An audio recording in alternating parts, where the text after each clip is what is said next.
Shalom, friends. Welcome to the Biblical Cosmology channel. I am Ednardo Sabino, and I'm here to talk a little bit about transhumanism, a new frontier for humanity. Before starting, I would like to show you guys the subjects I'll be talking right here. So these topics will be showing here, and at the end of the conclusion, I'll be giving a little bit of my opinion. That is a presentation a little bit shallow for those of you guys that ever heard about this content in your life and it's the first time. And if it does, I would like to ask you to click on the like, share this video, and left your comments down here below this video and share with your friends. So I'll be here talking a little about transhumanism. If you never hear about these things, I invite you to come to my Telegram channel and subscribe if you enjoy this kind of content. Let's start. According to the society and many of scientists' websites, the future of the transhumanism is a movement that seeks to use technology to enhance the human experience and create a more advanced species. It seeks to use technology to improve the physical, mental, and emotional aspects of humans. It could potentially provide humans with increased lifespans, increased strength, increased intelligence, and increased creativity. Transhumanism could also provide humans with the ability to better understand the world around them. It could provide humans with the ability to better understand the environment and the impact of human activities on it. It could also provide humans with the ability to better understand the universe and the implications of our actions. It could also provide humans with the ability to better understand the implications of technology on society and the implications of artificial intelligence on humanity. So, just ahead here in this first topic, you can see that all advantages that the humanism provides or promises to the humankind are being something very big for us. If we see something like this as an advantage, we probably want to put this in our body as much as it possible. Today we have knowledge a little bit about the IoT, which means the Internet of Things. That is all your devices and appliances in your house connected to the internet, giving information for a database in a website somewhere. You can see that this technology is advancing, going to the IoB, which means the Internet of Bodies. This is a great connection of the internet inside your body. So we start using the smartphones, the smartwatch, smart everything, and actually we'll get used to this after putting these things in our body. Like for example, the microchip that the some of companies around the world are studying to increase this and to get better the humanity, especially installing the system to be able to connect on internet and using the artificial intelligence, or which means AI in some of science, to for the people use the brain to research on internet and connect with everything that is connected. It's a little scary, but it's already truth and already reality in our world. Going to the next, the benefits of transhumanism.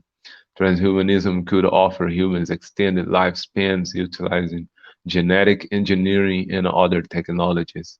It could also provide humans with enhanced physical strength and improved mental acuity. Additionally, it could give humans augmented creativity, enabling them to think outside the box and devise original solutions. So you can see here, friends and brothers, that they are giving us and trying to provide us many of advantages that most part of the population will ever want to refuse this kind of thing coming to us. So transhumanism could also endow humans with a better comprehension of their surroundings. It could give humans a comprehensive understanding of the environment and the consequences of human actions on it. It could also provide humans with an improved understanding of the implications of technology and society and technology on society, better saying, and the implications of artificial intelligence on humanity, which means the AI. So in this case, in the near future, we will see the AI being planted, starting in the brain of the people, especially they want to input these things on you and me and all of us, our family, but we already know where this is going. So it's a little complicated to comment this here on this platform. But as I told you in other videos, I suggest and I advise you guys to come into my Telegram's channel, and at the same you can come to my Portuguese channel and use the descriptions in English. So the risks of transhumanism. So they also can show us a little of this. So we will be reading right here on this presentation, and I'll try to give you guys a little of information about this. So transhumanism may result in human losing control over their destiny.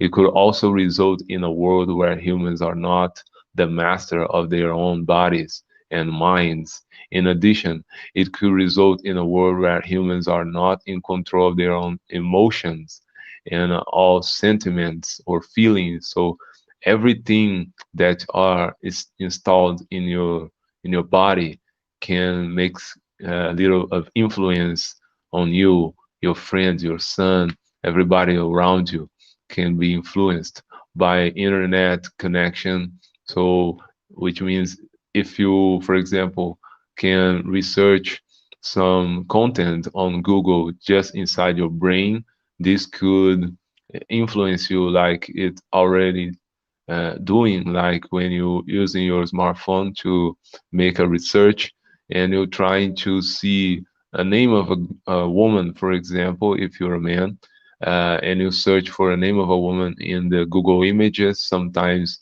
you can see a naked woman, and that make influences inside your body.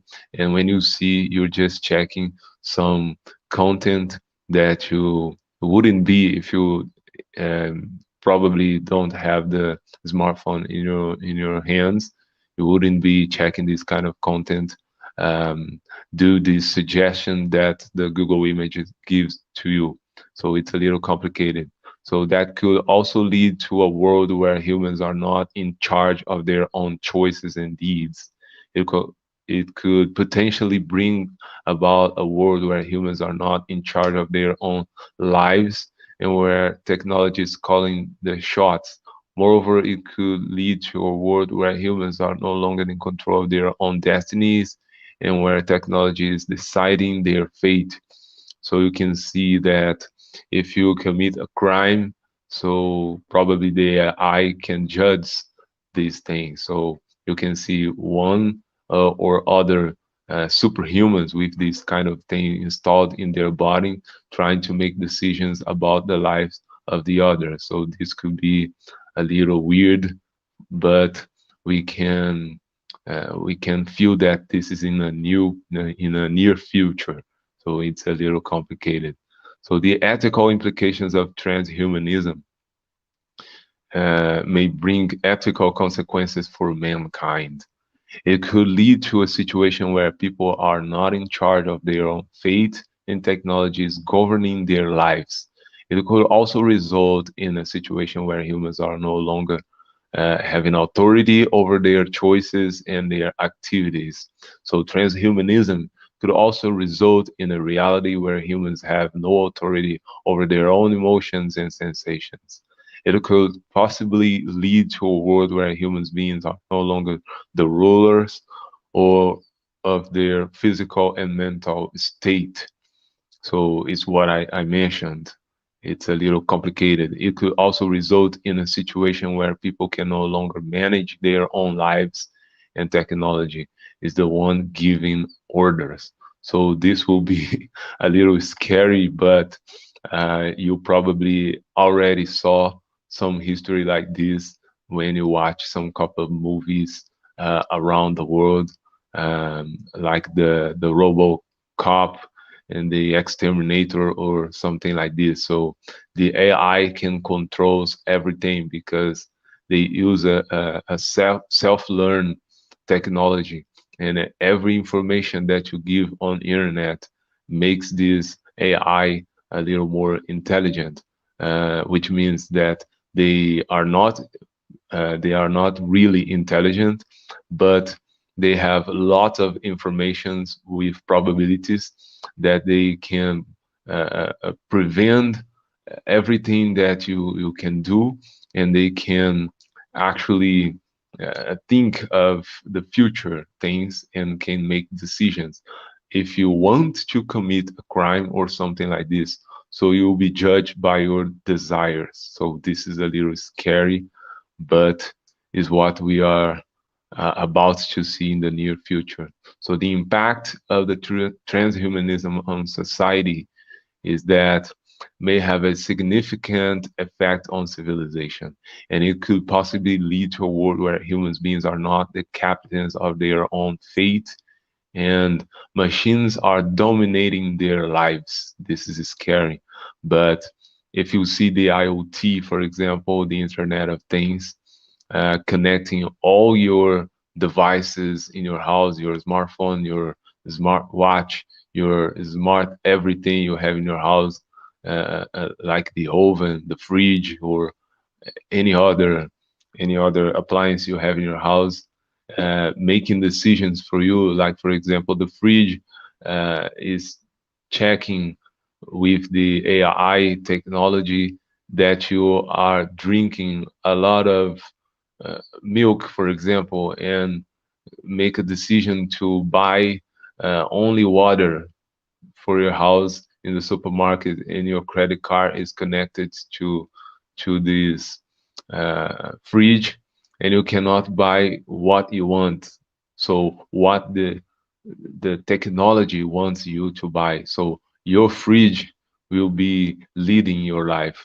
This will be a little scary, but at the same time, for your TV, for example, the TV can prevent and see what you are watching a lot and suggest, in quotations, of course, what you need to watch. So if the TV wants you to watch the CNN or CBS, something like this, you will be watching this thing. It's a little complicated to believe that it's happening, but it's already happening, and in the near future, this will be like a jail for humanity. So transhumanism could also bring about a situation where people no longer have mastery over their feelings and emotions. It could possibly create a world where people are no longer in charge of their own physical and mental states. It could, in addition, lead to a world where technology is deciding how people converse with each other and the way they observe the world. So this is complicated too, because this can lead how how you have the conversation with your mom, with your friends, with the people in your job, and this can make some aspects that you're not waiting. So it's a little complicated. So at the end of the conclusion, I'll give a little more information, especially reading some of the Daniel's book in the chapter 2. So the transhumanism could give people a longer life, more power, smarter minds, and greater imagination. It could also help them comprehend their environment and the effects of technology on humankind.